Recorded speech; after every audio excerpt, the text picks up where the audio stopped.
gue tuh jadi nanya apakah mereka itu in love atau mereka tuh infatuated. Kalau in love itu kan artinya memang ada care, sayang dan memang ada hubungan dan koneksi yang mendalam gitu. Tapi kalau infatuated tuh hanya kayak obsesi gitu. Apakah mereka hanya terobsesi dengan ide satu sama lain gitu sih? Si Ayo Kawir ini obsesi dengan ide Iteng nih, cewek yang kayak tangguh. Tapi gue melihatnya sih karena juga punya permasalahan tidak bisa ngaceng itu ya, sehingga kayaknya rasa-rasanya pintunya itu lewat sini gitu. Iya, terus setelah itu kan setelah itu bisa baru kita ngomongin bentuk perhatiannya Ajo Kawir kan sekarang kan lagi bertanya-tanya tuh dia kayak jadi gue suka tuh gimana cara mengekspresikannya. Mungkin pintunya tuh lewat itu tadi tuh violence, berantem. Makanya is it infatuation atau obsesi gitu ataukah dia memang benar in love gitu atau jatuh cinta? Itu yang ya mungkin belum bisa dijawab ya sampai ke sampai chapter berikutnya. Jangan spoiler dulu.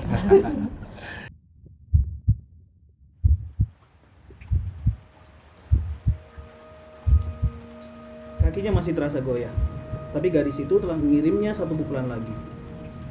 Ia kembali terhuyung dan terjatuh ke rerumputan rumput dengan tanah keras di bawahnya.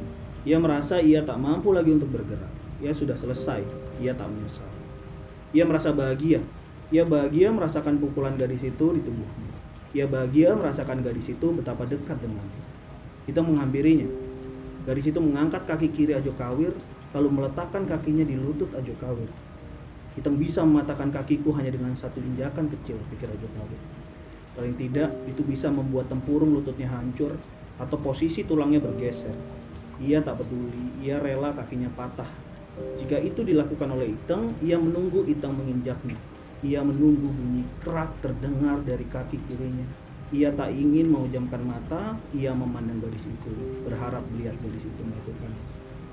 Aku bisa mematahkan kakimu sekarang, tapi aku tak mau melakukannya. Ia melepaskan pegangannya atas kaki kiri Ajo Kawir, dan kaki itu kembali jatuh ke tanah. Tapi dengan senang hati aku akan membuat hidungmu bocor. Akhir dari kata-katanya adalah satu tonjokan pamungkas ke hidung Ajo Kawir. Benar-benar membuatnya bocor. Darah langsung mengucur deras dari hidungnya dan Ajo Kawir merasa jiwanya melayang entah kemana.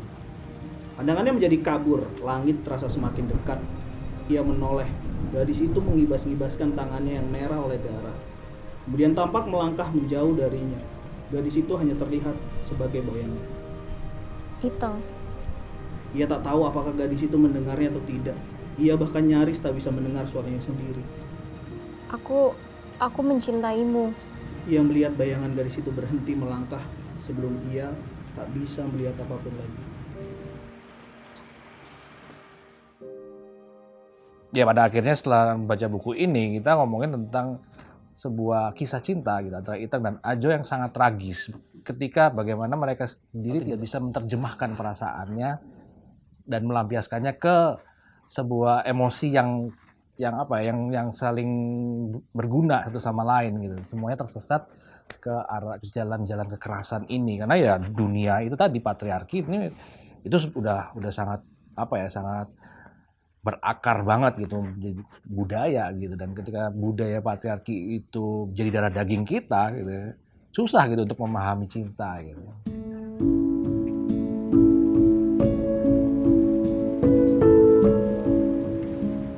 Katakan sekali lagi, aku nggak bisa ngaceng. Aku nggak peduli, aku juga mencintaimu. Tak jauh dari kolam Pak Lebe, Iteng membungkuk memeluk Ajo Kawir erat yang terbaring di pangkuannya. Ia menghapus darah dan hidung bocah itu. Ia mengusap pipinya. Ajo Kawir balas mengusap pipi Iteng yang penuh air mata. Berkali-kali Iteng mengangkat kepala Ajo Kawir dan menciumnya. Apa yang kau lakukan dengan lelaki yang tak bisa ngaceng? Aku akan mengawininya. Ya bang.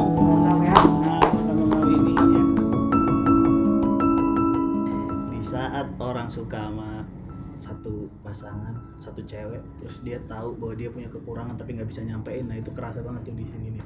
Gimana dia nahan, sebenarnya gue suka banget ya sama lu, tapi gue tahu nih gue nggak bisa berdiri. Nah itu kerasa tuh gejolak batinnya tuh kerasa tuh di gue tuh sini nih.